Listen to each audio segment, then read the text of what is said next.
자,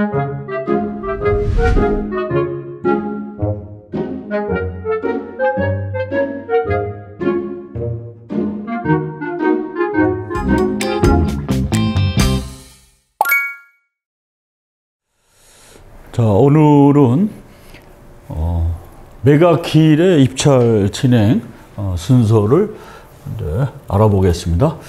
여러분들 그 기일 입찰이 메가키일로 인해서 그래서 뭐 2023년도 뭐 10월 며칠 날 뭐 4일이다. 이날 이제 메가키일로 만약에 잡혔을 경우에 여러분들이 그간에 메가키일로 인해서 잡혀져 있는 그 관심 물건에 대해서 여러분들이 쭉 집중적으로 권리 분석하고 임장 활동하고 모든 그 시세 파악하고 했을 거 아닙니까? 매각 장소 뭐 해당 그 물건지를 취급하는 이제 지방법원이 있어요. 저희 같은 경우 이제 수원 본원에서 보통 취급을 하는데, 이제 수원시 이제 광교라고 여러분들 다 아시죠? 거기에 경매법정에 가서 이제 합니다. 그래서 수원지방법원에 예를 들자면 저희 같은 경우를 얘기하는 거예요. 이제 본원이 있습니다. 본원이. 그래서 요 수원지방법원에서 요 10월 4일 날 만약에 입찰기일이 잡혔다. 네, 관심 물건이. 그랬을 경우 이제 101호, 수원 같은 경우 이제 101호에서 101호 법정에서 이제 시작을 합니다. 경매법정이. 그래서 뭐 어느 법정을 가든 간에, 어느 지방법원의 법정을 가든 간에 대부분 이제 101호 법정인데, 경매법정이. 그래서 그날 매각 장소날 드디어 경매법정에 들어가게 되죠. 그래서 여러분들 뭐 써보신 분들도 있을 거고 처음 보는 경우도 아마 대다수일 것 같습니다. 그래서 입찰표, 기일 입찰표라고 그러죠. 그 다음에 입찰 봉투가 있고, 이제 매각 사건 목록 및 매각 물건 명세서 이제 비치된 것이 있는데, 일단은 오늘은 요 입찰표하고 입찰 봉투. 그래서 여러분들 이제 그 기일 입찰표라고, 여러분들 제가 이따가 화면에서 말씀을 드리겠지만, 요 이제 기일 입찰표가 있습니다. 그리고 매수 신청 보증 봉투라고 해가지고 매수 신청 보증 봉투가 입찰 보증금의 10% 내지는 이제 특별 매각 조건 잔금이 아주 납부치 않았을 때 재매각 하는 사건에 대해서 이제 20% 이제 보증금을 넣죠. 그리고 마지막으로 이제 이 입찰 봉투 대봉투가 있습니다. 이렇게 앞뒤로 이렇게 쭉 돼 있는데, 오늘은 써보는 그러한 시간을 이제 가져볼 텐데, 여러분들 뭐 유튜브에 보면 많이들 나와 있죠. 그래서 저희가 이제 적나라하게 이렇게 실질적으로 해보는 거를 견본으로 해가지고 시작을 해보겠습니다. 그래서 기일 입찰의 방법은 그날 수원지방법원 같은 경우는 이제 10시에서 시작을 해서 11시까지 시간을 1시간 정도 줘요. 1시간.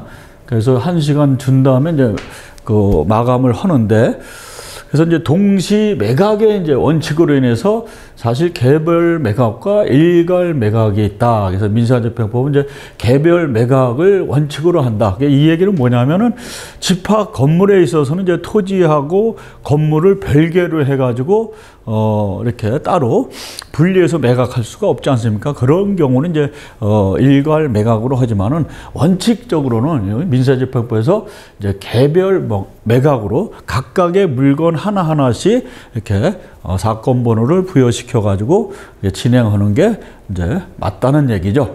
그리고 입찰을 개시합니다. 그래서 저희 이제 수원 본원 같은 경우는 매주 거의 장이 열리다시피 하는데, 화요일부터 금요일까지 훌로 이제 열립니다. 그래서 이렇게 10시부터 11시까지 이렇게 그 매각 물건에 대해서 이제 그 입찰을 개시하는데, 자, 입찰표에 기재에 있어서 이제 기일 입찰표라고 있죠. 그래서 사건 번호가 있고 입찰자의 성명과 주소 이렇게 쭉 해서 이제 도장 날인까지 하면서 입찰표와 이제 매수 신청 보증금을 입찰 봉투에 이제 넣어서 투입을 한다는 얘기죠. 이 대봉투가 있어요. 아까 큰 봉투 이제 보여드렸듯이.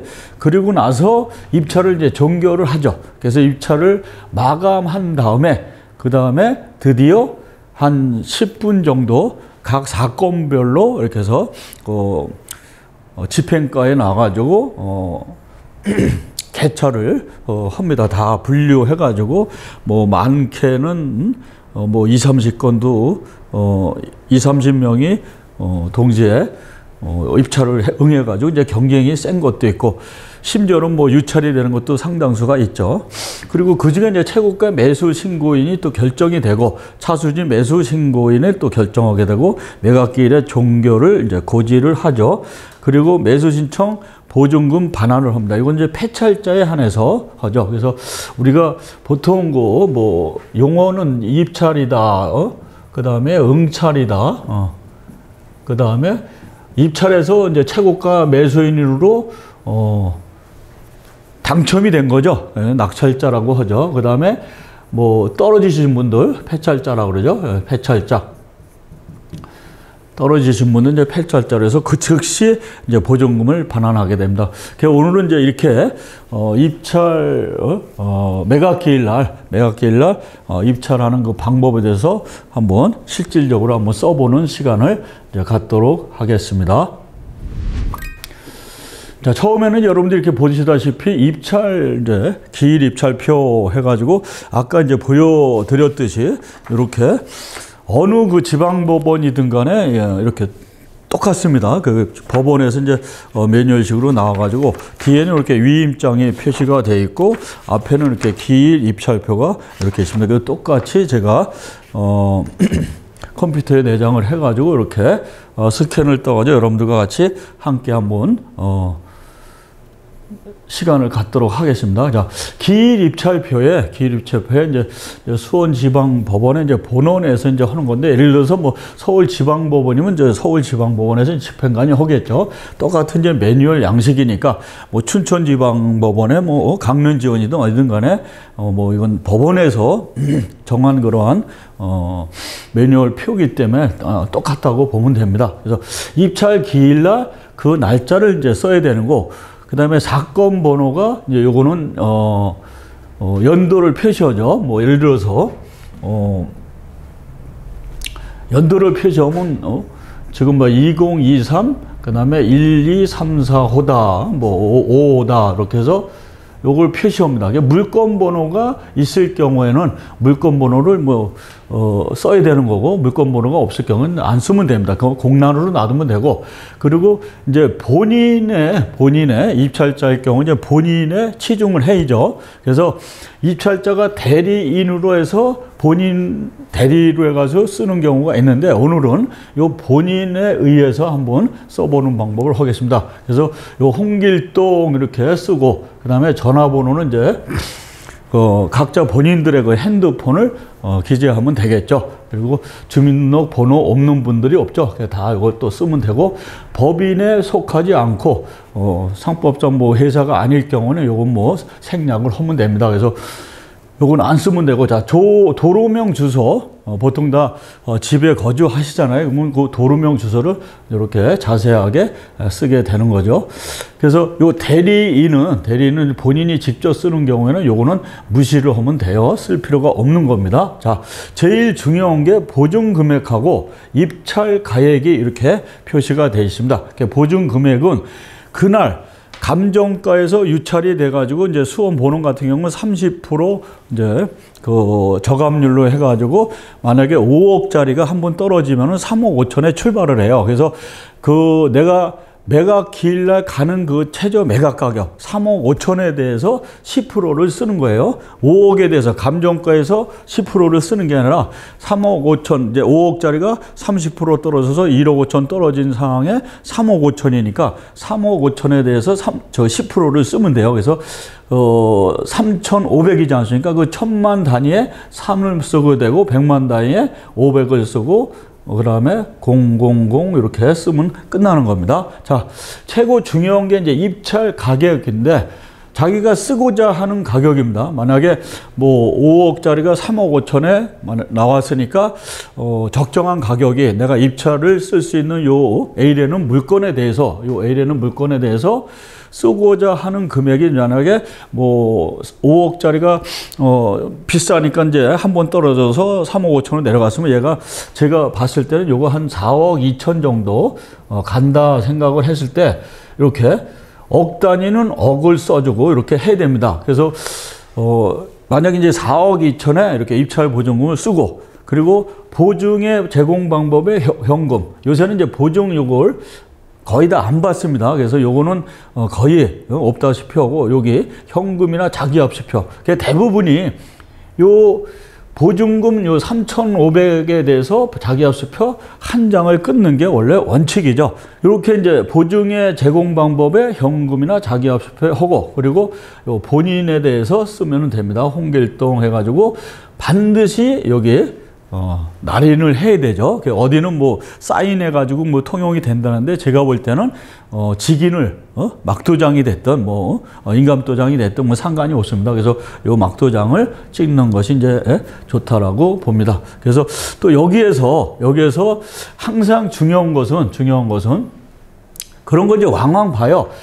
만약에 억 단위 이렇게 써야 되는데 어쩌다가 4억 2천을 써야 되는데 10억 단위에다가 4를 쓰고 이렇게다가 000 하는데 갔는데 이게 4억 2천인데 여기 하나가 벼가지고 공을 하나 더 넣는 경우가 있어요. 그러면 이게 거의 뭐 몇백 프로가 되잖아요. 그러면 여기서 뭐 3억 5천, 4억 2천에 써야 되는데 42억을 쓰면은 그거 누가 잔금을 내는 분이 없잖아요. 그래서 이것을 보증금을 또 몰수당하는 경우가 있습니다. 그래서 요거를 상당히 중요시해야 돼요. 억 단위 바로 밑에 쓰고 아라비아 숫자를 1000 단위 바로 밑에 쓰고 그리고 요 기일 입찰표에서 상당히 중요한 것은 요 당구장 표시에 주의사항이 있어요. 그걸 한번 쭉 읽어보시되 제일 중요한 것은 어떻게 돼요? 입찰 가격은 5번 항에 수정할 수 없으므로 수정을 요하는 때는 새 용지를 사용을 해야 된다. 그 얘기는 뭐냐면 여기에다가 내가 만약에 뭐 4억 2천을 썼는데 이렇게 쭉 썼는데 이게 틀려가지고 보통 우리가 일반화가 돼 있잖아요. 이렇게 두 줄로 긋고 도장을 직인으로 이렇게 뭐 두 장을 하든지 하나를 찍고 이거는 절대 안 된다는 얘기예요. 그래서 항상 새 용지로 빨리 이렇게 찍찍 긋고 해가지고 뭐 삭제해가지고 그렇게 쓰면 절대 안 된다는 거예요. 이거는 사실상 무효로 이렇게 간주가 된답니다. 그래서 이렇게 주의사항에 11가지 있는 것을 요거는 뭐 전국 어디에 제주지방법원도 이렇게 똑같이 나와 있는 거니까 요거를 각별히 이제 유의하시고요. 뒷면인데 요거는 이제 어떻게 생겼나 좀 봐드릴게요. 그래서 위임장은 본인을 대리해서 온 그 대리인이 써는 거고 그 다음에 요 사건 번호를 쓰고 그 다음에 모지 못한 부득이해 해서 뭐 부인 앞으로 명의를 하는데 남편이 왔다 그러면 이제 여기에는 이제 본인 명의 들어가실 분의 어떤 인적사항이 들어가는 거죠. 근데 여기서 필히 중요한 것이 뭐예요? 여기 인감 증명, 인감 도장이 반드시 본인 참석치 못한 그분의 인감 도장이 필요하고 그리고 이제 중요한 게 여기 보면은 본인의 인감 증명이 반드시 이제 필요해야 돼요. 그리고 법인인 경우에는 뭐 사업자 등록 번호를 이제 기재해야 된다. 요 앞에 있는 그 표시된 것이 바로 요거 이렇게 돼 있는 겁니다. 그래서 이렇게 사건 번호 쓰고 이제 제출자 인 쓰고 그 다음에 뒷면에는 이렇게 똑같지 않습니까? 그 인이라는 단어는 다 쓰고 그 다음에 여기에 간인이 있습니다. 여기에도 이제 인의 도장. 그 도장 인이라는 데는 다 도장으로 이제 간인을 해야 된다라는 거. 입찰 봉투 있지 않습니까? 이 큰 봉투 아까 보였듯이 요거를 제가 이제 여러분들과 같이 이렇게 공유를 하는데 요 입찰 대봉투에 역시 입찰자 본인 쓰고 기타 요 내용을 잘 주의사항이 있으니까 또 읽어보시면은 될 것 같습니다. 기일 입찰표하고 써가지고 수표 한 장 끄는 거 하고 해서 요거를 이제 대봉투에다 넣는 거거든요. 대봉투에 다 놓았을 때 이제 그 앞에 가가지고 이제 제출을 할 거 아닙니까? 그러면 이제 법원에서 여기다가 이제 요 일련 번호를 적어서 집행관 인을 찍어서 이제 요 절취선을 찢어서 요 부분만 이제 입찰에 응한 사람, 입찰자한테 요것만 잘라주는 거죠. 그러면 내 돈은 그래서 뭐 5억짜리, 3억 5천짜리를 했을 때 3,500이 10% 입찰 보조금이 들어가지 않습니까? 그러면 3,500에 대한 증거는 요거로 대신하는 거예요. 나중에 폐찰됐을 때, 떨어졌을 때 즉시 현장에서 주는 거는 요거하고 돈하고 이제 바꾸는 겁니다. 그래서 상당히 요걸 잘 보관을 해야겠죠. 잘 보관해야 됩니다. 그래서 분실 시에는 매수시총 보조금을 반환받지 못할 수도 있으니 주의하십시오. 그렇게 나와 있죠. 그래서 요거는 이렇게 뒷면으로 해서 제가 쭉 이렇게 큰 대봉투에 요와 같이 이렇게 도장이 이렇게 다 찍혀 있습니다. 그래서 요거를 쭉 보게 되면 이제 수원 그 본원 같은 경우는 이렇게 맨 밑에 또 도장이 하나 있습니다. 이렇게 하나, 두 개, 이렇게 세 개. 도장이는 도장을 다 찍고 그리고 여기에 사건 번호를 기재하고 물건 번호 없으면 물건 번호 안 써도 되는 거죠. 그래서 요와 같이 우리가 입찰 봉투와 기일 입찰표와 이제 소봉투 수표 한 장으로 끄는 거 같이 봉해 가지고 이렇게 이제 투표하면 이제 누면 됩니다. 그래서 여러분들 이제 여지껏 고생한 거 보람이 이제 10대 1의 경쟁률을 듣고 과연 그때 발표가 나는 날입니다. 그래서 여러분들 이렇게 한번 또 이 시간을 가져봤는데 이번 시간이 상당히 또 중요한 시간일 수가 있어요. 자, 김박사의 초 구독과 알림 부탁드리겠습니다.